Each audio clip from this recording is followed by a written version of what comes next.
Eccoci qua ragazzi, bentornati sul canale, benvenuti in questo nuovo video e forza Napoli, prima di tutto. La situazione in casa Napoli, Mazzarri ovviamente sotto esame, Zielinski e dell'Inter, visite mediche effettuate, manca solo la firma. Ci sono alcune cose che volevo condividere con voi, notizie appunto che volevo darvi, fatemi sapere la vostra qui sotto nei commenti. Parleremo anche di questa situazione Osimhen che deve tornare dalla Coppa d'Africa e vedremo in quali condizioni. Prima di cominciare vi invito ad iscrivervi al canale per chi è nuovo attivando la campanella delle notifiche così restate aggiornati sui contenuti ogni qualvolta esce un mio nuovo video e se vi piace il contenuto un bel like che non guasta mai, non fa mai male, fa piacere al sottoscritto e aiuta l'algoritmo e il canale a crescere. Fate il vostro gioco, come si dice in altri luoghi. Allora, ADL e le ore di riflessione sul possibile esonero di Mazzarri. La decisione del patron. Walter Mazzarri non è a rischio esonero. Questa è la notizia diffusa dall'edizione odierna della Gazzetta dello Sport.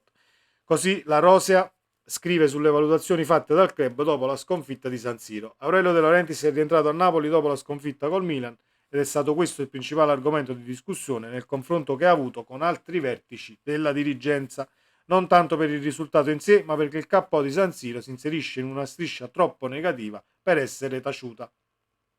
I discorsi hanno riguardato anche la posizione di Walter Mazzarri. La proprietà è chiaramente insoddisfatta di quanto sta esprimendo la squadra, fermo restando che le responsabilità di questa situazione distribuite in ogni area del club. Le posizioni dell'allenatore a ogni modo non sono a rischio. È ancora ritenuto il profilo più adatto per guidare il Napoli fuori dalle sabbie mobili anche in virtù delle conseguenze complicate e inevitabili di un nuovo cambio in panchina. Mazzarri non è a rischio esonero. Sarebbe, secondo me, ne abbiamo parlato anche ieri in live, anche se sto guardando già avanti per cercare, diciamo, spiragli di una programmazione in questo Napoli che ancora non c'è. Sarebbe un errore esonerare perché chi arriva, gli andrebbe dato almeno un mesetto per raccattare i cocci, capirci qualcosa in questa stagione dannatamente disastrosa, direi. Quindi sarebbe sicuramente al di là del fallimento dell'esonero stesso, che lo è sempre, in questo caso esoneri Mazzarri, ma chiunque venisse esonerato per la società è sempre un fallimento perché porta alla ricostruzione di qualcosa che è stato appunto devastato. Detto questo, non credo che sia la soluzione per il semplice fatto che il Napoli non può permettersi più di perdere punti, quindi meglio limare le situazioni che si hanno in casa e cercare di migliorarle a questo punto che appunto sfasciare di nuovo ciò quel poco di buono che al limite si è costruito a livello di gruppo e a livello mentale, perché non è la stessa situazione garziana. Garzia aveva fatto più punti, sì, ma c'era molto più malcontento nello spogliatoio. Con Mazzarri c'è meno malcontento nello spogliatoio, ma i punti non arrivano come arrivavano prima, quindi si deve trovare questa sorta di equilibrio. La società del Napoli è incazzata, tra virgolette, perché non si stanno schierando i calciatori da provare. Se De Laurentiis nella conferenza stampa del 5 febbraio disse abbiamo gestito le liste così perché abbiamo fatto i nuovi acquisti a gennaio che devono essere visti, devono essere valutati, nel caso poi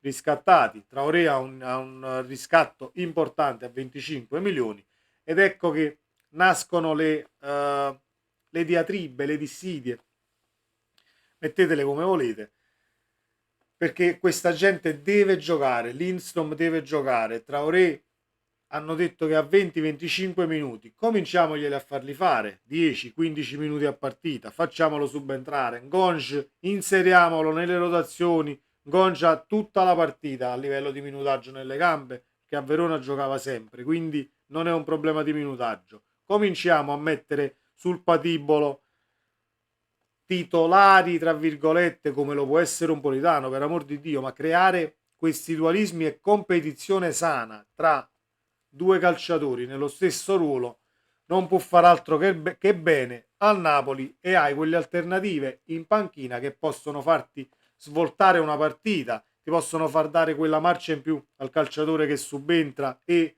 far riflettere quello che si va a sedere in panchina nel dover far meglio. È questo che chiediamo, non chiediamo tantissimo. Ci vuole tanto a fare una cosa del genere? Non credo. Per gli addetti ai lavori che mangiano calcio, vivono calcio da una vita, e noi siamo qui ad esprimere un'opinione, e io sottoscritto, ma anche voi della community, nei commenti sotto i video che leggo e rispondo, ai quali va il mio più sincero abbraccio e un grazie per appunto gli spunti e la competenza che viene espressa.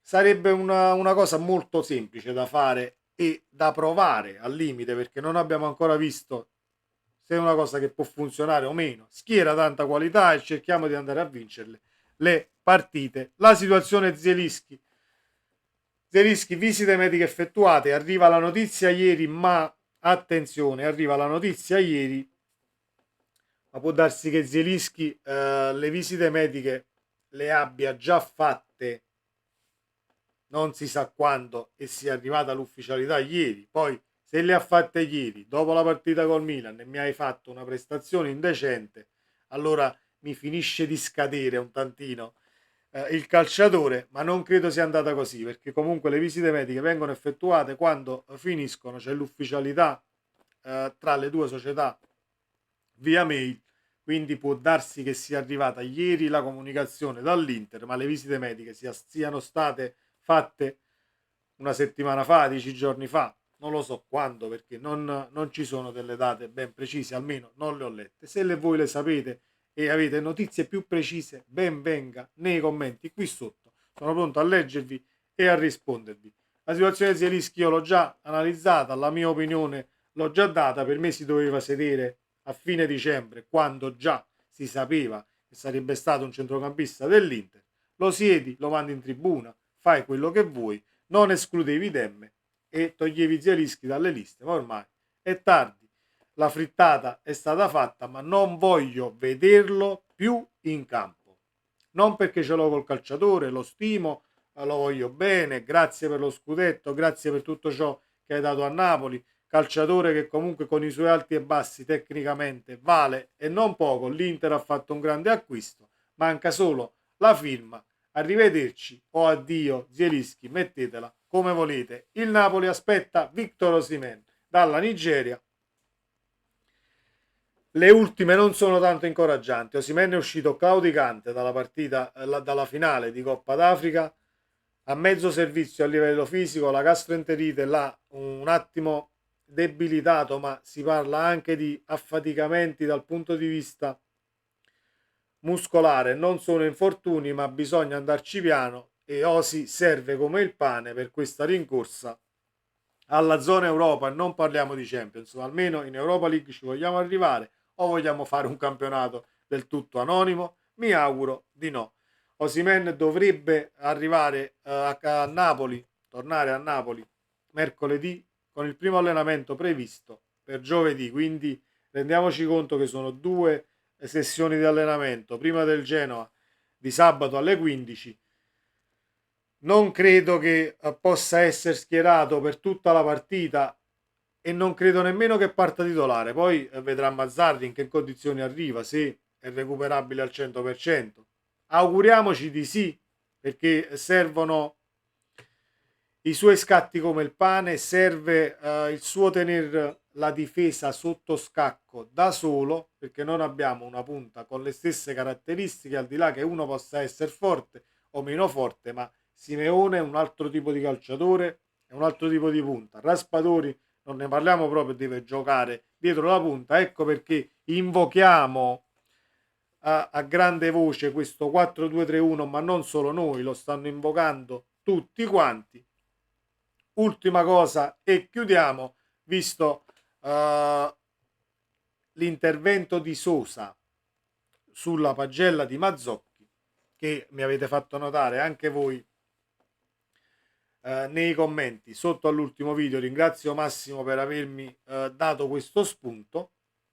Sosa dà 4 a Mazzocchi in pagella e io gli ho dato 7, che Mazzocchi è il migliore in campo. carissima stampa partenopea e non, io capisco che lo sparare cazzate porta molto più share di quando si dicano le cose come si deve, però non potete poi più guardarvi indietro e non potete guardarvi più allo specchio, perché io sarei completamente,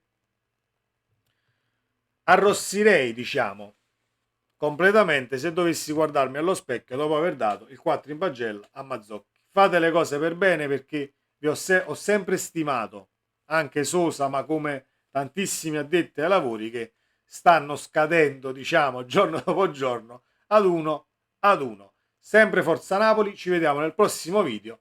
Ciao.